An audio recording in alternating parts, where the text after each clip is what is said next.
أعزائنا المشاهدين الكرام السيد والسادة في كل أنحاء العالم وفي بلدنا الحبيبة بلد الأمن والسلامة الجزيرة الأمن والسلامة جزيرة جمهورية تنزانيا المتحدة. أهلا وسهلا ومرحبا بكم. Ndugu zangu, kwa mara nyingi sana tumepata kuzungumza na kuwekana wazi kwamba Marekani kwa sasa amekwisha shindwa vita rasmi na tayari Iran imekwisha jithibitishia kwamba ni superpower ndani ya Mashariki ya Kati. Lakini pia walimwengu wenye akili zetu timamu na wenye kutambua wapi ulimwengu unapokwenda, tayari tumekwisha jithibitishia na kujiridhisha kwamba Irani ni superpower in the world.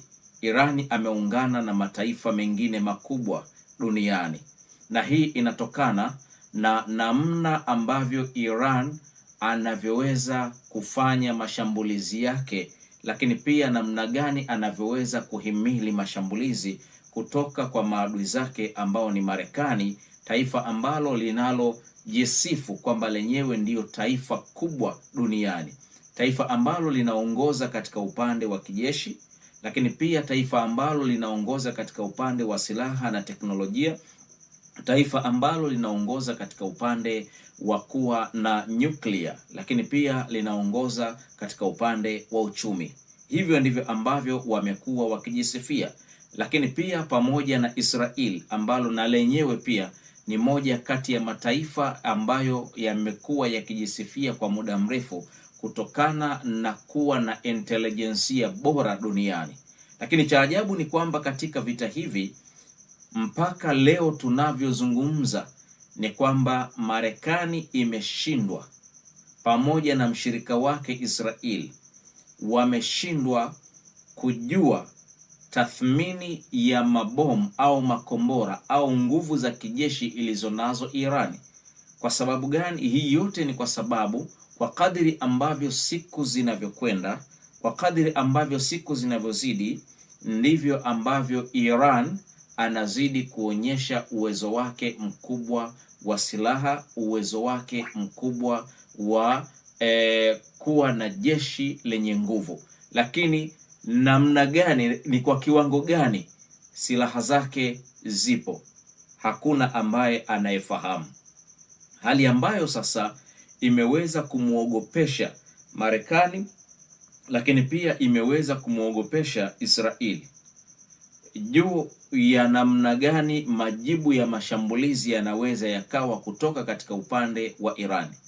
Na hili limethibitika wazi kwamba kwa kadiri ambavyo Marekani na Israeli wanataka kujaribu kushambulia ndani ya nchi ya Iran, wanakutana na majibu ambayo hawakuyatarajia.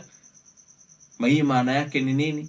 Maana yake ni kwamba intelijensia ya Marekani pamoja na ubora wake na uzoefu wa miaka mingi, intelijensia ya Israel ya Mossad pamoja na utaalamu walionao pamoja na uzoefu walionao, lakini mwisho wa siku wameshindwa kujua hazina ya Irani ipo katika kiwango gani.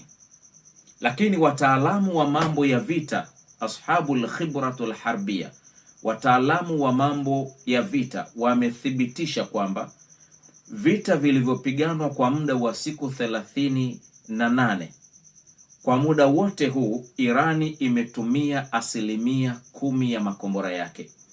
Wakati huo jeshi la Iran lina uwezo wa kuzalisha ndege nyuki hizi, drones, takriban 500 kila siku, kiasi kwamba katika vita kwa siku moja wana uwezo wa kutuma drones zaidi ya 200 kwa wakati mmoja. Yani kwa maana wana uwezo wa kutuma drones ambazo zina uwezo wa kuja kufunika anga lako na kufanya mashambulizi kwa siku moja. Maana yake hawa watu walijiandaa kwa muda mrefu sana. Sasa katika mambo ambayo leo tulionayo ni pamoja na Israel, tukio la ajabu ambalo wamelifanya Iran, jeshi la Iran dhidi ya Israel.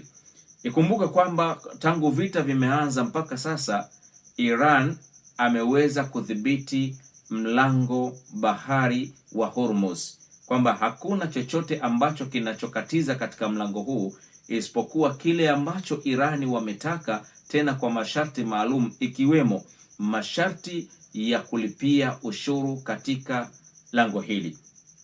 Sasa Marekani pamoja na Israel bado hawajataka kuona kwamba Irani anamiliki lango hili la kiuchumi, mlango huu wa Hormuz, kwa sababu ya madai kwamba huu ni mlango wa kimataifa. Lakini wanasahau kwamba vita inapoingia, huwezi ukampangia mwenzako majukumu au masharti ya wapi akupige, bali atakupiga pale ambapo yeye anapojua kwamba ataumiza sehemu hiyo. Akikupiga, ima utakufa, ima utapata jeraha, ima utaanguka na utashindwa kurejesha au kuinuka, ima utashindwa kurejesha mashambulizi yale ambayo uliopigwa. Sasa kwa muda mrefu sana pamekuwa kuna migogoro ya kidiplomasia ya kutaka kumconvince Iran aweze kuachia lango hili la Hormuz, jambo ambalo sasa Iran ameona kabisa kwamba hapa nimekwisha kamatia dunia, hapa nilipo tayari nimekwisha ikamata dunia. Na miongoni mwa sababu zimezomfanya Iran awe superpower duniani ni kwa sababu amekamatia shingo ya dunia ambao ni mlango wa Hormuz, mlango ambao thamani yake imeonekana na matokeo yake imeonekana katika ulimwengu mzima baada ya kukumbana na madhara na athari za kupanda kwa bei za mafuta, lakini pia kupanda kwa gharama za uchumi. Sasa nini walichokifanya Israel? Israeli walituma makomando takriban 50 kwenda ambao walishuka na miamvuli katika ufukwe ya kando kando ya Hormuz kwa ajili ya kwenda kufanya operation ya siri, ikiwemo lengo lao kubwa ni kwenda kuivamia nyambizi ya nyuklia ya Iran pamoja na Urusi ambazo ziko katika mlango wa Hormuz chini ya bahari.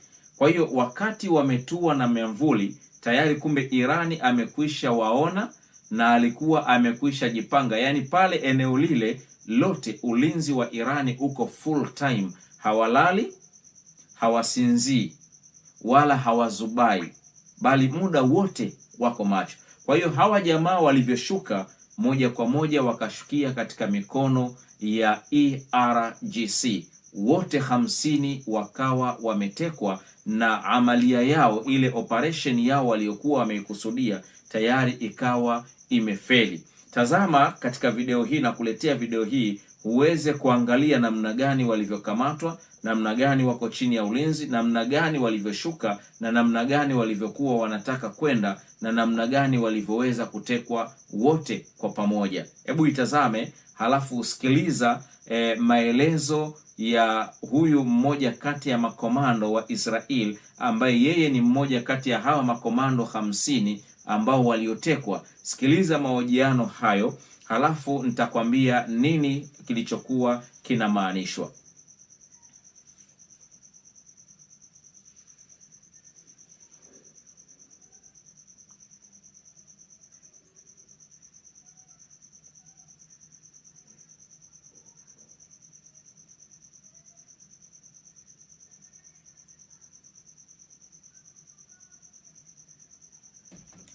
Okay, sasa kilichokuwa kinamaanishwa ni nini?